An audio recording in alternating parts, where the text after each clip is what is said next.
If your chords sound choppy and it doesn't have like that smooth sound you would like, I'm actually going to show you exactly how I create that sound where the progressions are flowing, the chords are connecting smoothly together. And it's not about, learning new chords, believe it or not. It's actually about changing a couple of things about how you play the ones you already know. There's 3 things I changed. I'm going to cover each of them throughout this video that made my chords sound completely different. I want you to take a look at this chord progression. It's going to be kind of like the main chord progression that we start with and we're going to build on. By the end of the video, you'll see kind of like a full process of, how I create these smooth chords. We have this chord progression that sounds something like, got a G minor 7, A minor 7, then got like this G major over B chord. So all together we got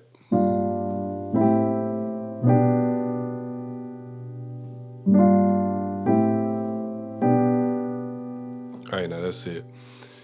So I guess a couple of things, and this is something that I've noticed that a lot of musicians kind of like, especially beginners, do whenever they're, learning progressions. They play these chords. Now if we look at this progression, they play their chords in this manner where it's like, all right, I'm playing a G minor 7. In my bass, I'm playing a G. So my lowest note in my right hand is going to be a G. Now in the left hand, I'm playing an A. So my lowest note in the right hand is going to be an A. Then we play that A minor 7. And then in the left hand, I'm playing the B. In my right hand, lowest note is going to be a B. So we get that G major over B chord. And they play these progressions in such a way where it's like whatever I'm playing in my bass, the lowest note in my right hand is going to be that same note. And when you play progressions in that way, it kind of limits you in terms of what you can do. In order to get like that smooth sound, in order to get that smooth, buttery sound, you have to be able to, instead of playing it like that, you have to be able to rearrange the notes that's in your right hand to something else that allows you to smoothly get to that next chord. So for example, my first chord is this G minor 7 chord. My second chord is this A minor 7 chord. Now, as you can see, I'm kind of like moving my right hand up a little bit. Not crazy, but I'm still kind of like moving it up a little bit. So the question that can come up is, how can I smoothly lead myself to the next chord without moving that much? And that leads me to this first point of how I create smooth chords, and that's voice leading. Voice leading is essentially where you move from chord A to chord B in basically the smallest distances possible between the different notes. So in this example, we have this G minor 7 chord, and I'm going to A minor 7. Rather than playing this G minor 7 chord like this, and rather than playing this A minor 7 chord like this, what if I played this G minor 7 chord like this? If I can change the melody, right? Like by me doing this, I'm changing the melody. So if I can change the melody, what if I played the G minor 7 chord like this?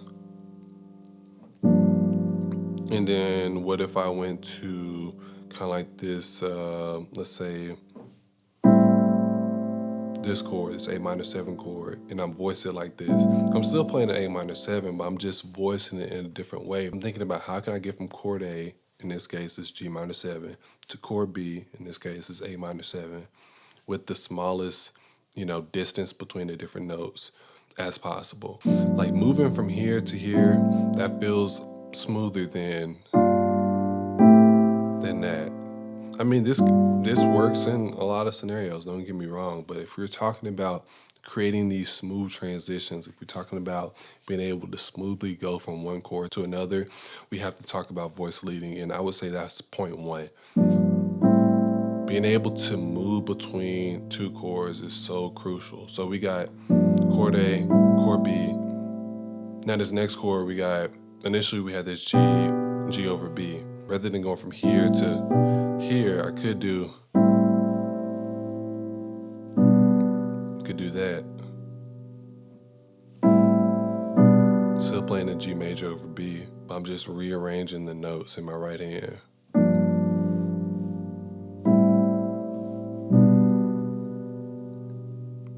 instead of playing, I got, it sounds a little bit smoother to me. For the second point, this is something that I'm always doing in my music. And yeah, I mean, I think this is something that can really change the game for you. So far we got,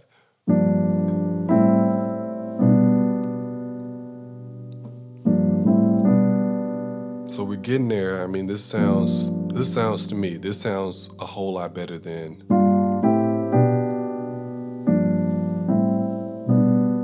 that sounds a lot smoother to me.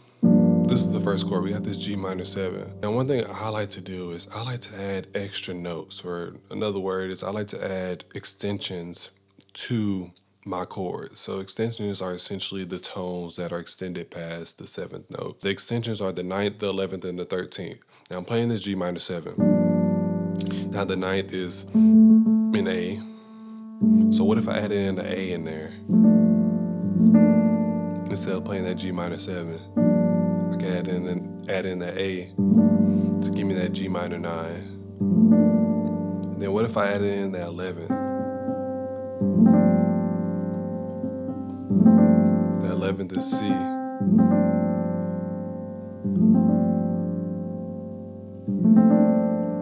Instead of, so I went from G minor 7 to G minor 11.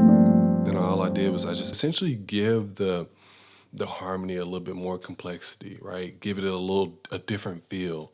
By me adding in this 9th, and it's right below this B flat, by me adding in that interval, I'm adding in a little bit of dissonance, right?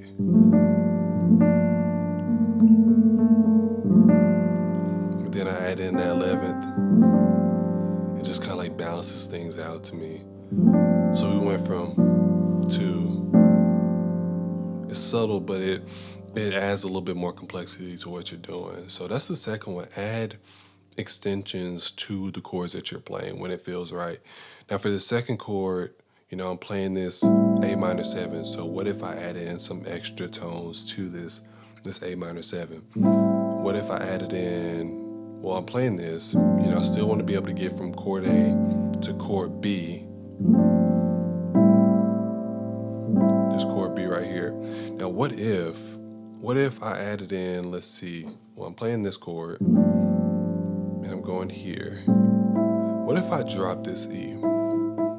If I drop this E right here, and let's say I add in this D, and if I added in this D and then also added in this, well, the D is the 11th, and then I also added in this B, the 9th.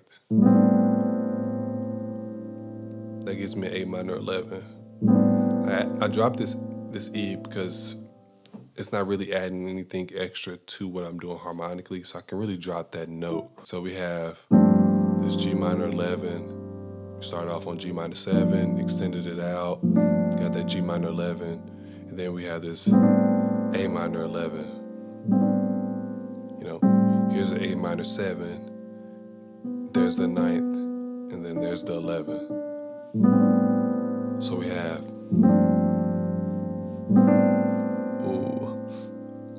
that sounds good. That sounds really good. We went from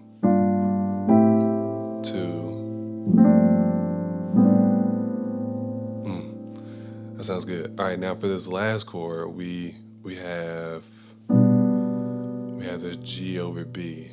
Now, one thing I could do is I could drop this B because, I'm already playing this in the bass, so I don't necessarily need that. What if I add in this A instead? Add in just like an extra note. So you could think about like extensions, or you could just think about like, what are some extra tones that I could add into the chord that I'm playing to just give it a kind of like a different feel, add a little bit more complexity to what I'm doing. So I can drop this B, and what if I added in this A to kind of give me like a suspended sound right there. So all together I have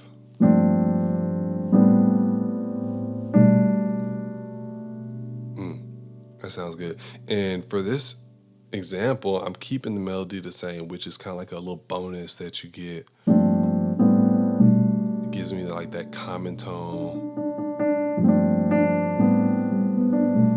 It just makes it sound even better in my opinion. But even with all that, you can have all the right chords, right? Like I can tell you about these chords. You can have all the right chords, but that still might not be enough in terms of, having these smooth chords in your progressions and in your music. And that leads me to my final point. And, initially, I mentioned that, we had this progression.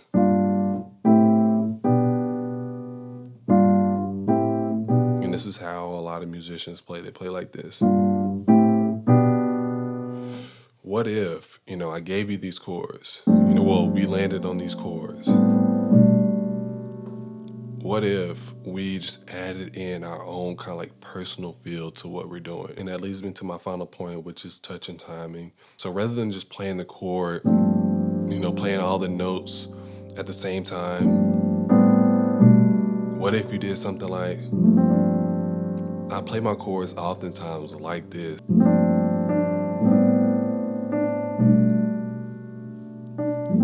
So if you look at it, I'm not playing all these notes at the same time.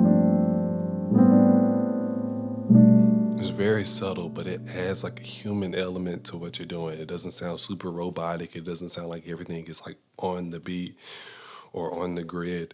It just, I don't know, it just makes things, feel a little bit more elevated and more human. So yeah, that's the third one. Just add in a little bit of touch. Add in, some timing to it. Don't just play all the notes at the same time. Right? You could start off from the bottom and, and roll it up. So you could do.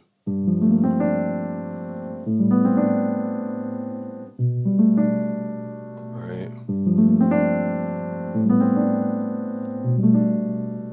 So we went from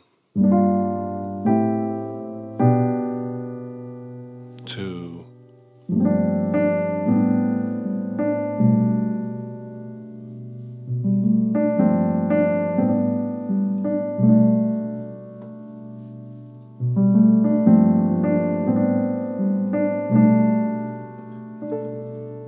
so there you have it. That's kind of like how I create smooth chords, voice leading, add extensions or, extra tones, and, apply touch and timing. Hope you're able to get something out of this video. Thanks for watching, and I'll see you in the next one. Peace.